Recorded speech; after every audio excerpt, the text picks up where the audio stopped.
पश्चिम बंगाल जहां एसआईआर की प्रक्रिया चल रही है उसको लेकर सवाल उठ रहे हैं। इस बीच चुनाव आयोग को मिले शुरुआती आंकड़ों में गड़बड़ी की आशंका जताई जा रही है। सूत्रों के हवाले से यह बड़ी खबर है।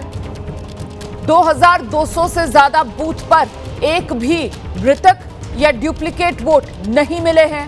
सूत्रों के हवाले से यह बड़ी खबर।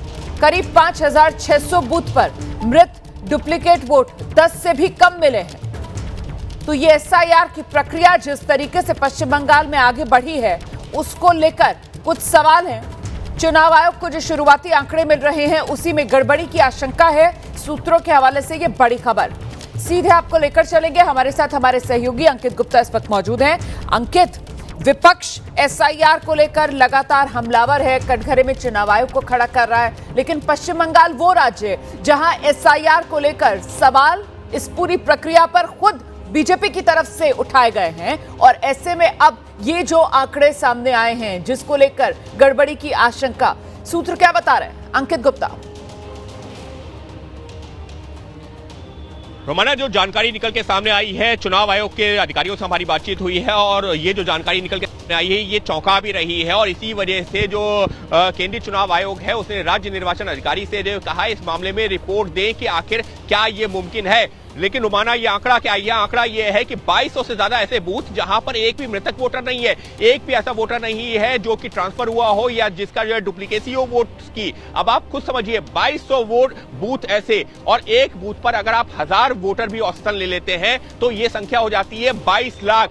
22 लाख लोगों में एक भी मृतक वोटर की जानकारी सामने ना आना, 22 लाख वोटरों में एक भी ऐसे जो है वोटर की जानकारी सामने ना आना जो कि ट्रांसफर हुआ हो जिसका बूथ, या फिर जो है जिसके पास डबल वोटर आईडी कार्ड पाए गए हो, निश्चित तौर पर सवाल खड़े होते हैं। और इसी वजह से चुनाव आयोग ने, केंद्रीय चुनाव आयोग ने राज्य निर्वाचन अधिकारी से और राज्य निर्वाचन अधिकारी ने जिला निर्वाचन अधिकारियों से कहा है कि इस पर जो है एक बार फिर से आप जो जांच कीजिए और रिपोर्ट दीजिए। और रोमाना, एक और आंकड़ा जोड़ना चाहूंगा। ये तो हम कर रहे हैं 2200 मतदाताओं, 2200 बूथ की बात, लेकिन जो असल मायने में आंकड़ा है वो है 7800 से ज्यादा बूथ का।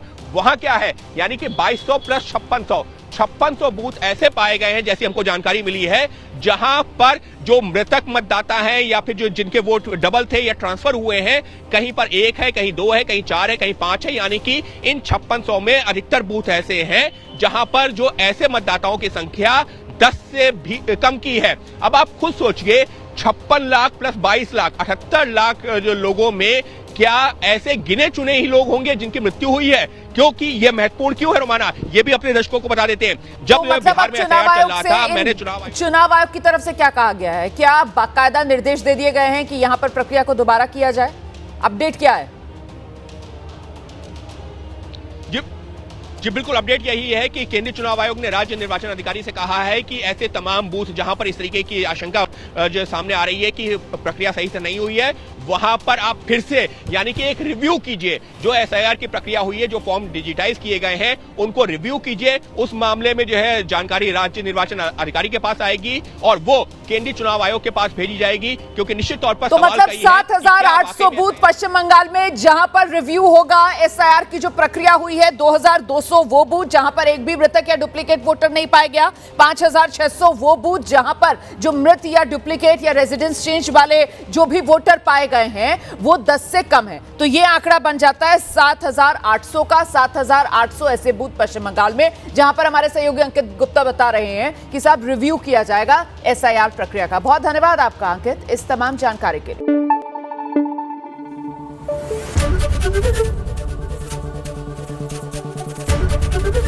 एबीपी न्यूज आपको रखे आगे।